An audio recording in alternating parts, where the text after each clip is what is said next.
ఈ ప్లేస్ లోనే 7 అన్నయ్యలు కలిసి తమ సొంత చెల్లి మాంసాన్ని తిన్నారు.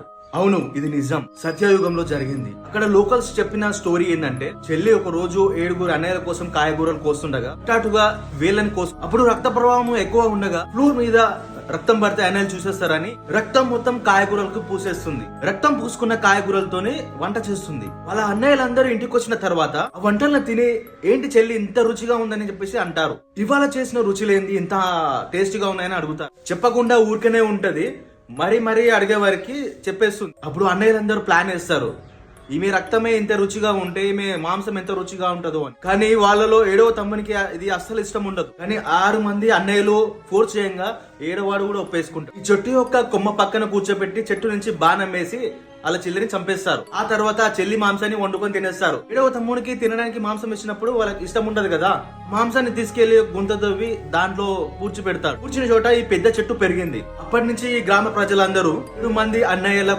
క్రూరమైన స్టోరీ గుర్తుపెట్టుకోవడానికి 7 స్తంభాలను ఉంచారు. ఇది అక్కడ స్తంభాలు చెట్టు యొక్క స్టోరీ. ఎప్పుడైనా ఈ స్టోరీ వినుంటే నా కామెంట్స్ లో కామెంట్ చేయండి. మరి ఇన్ని ఇంట్రెస్టింగ్ వీడియోస్ కోసం నా ఛానల్ సబ్స్క్రైబ్ చేసుకోండి.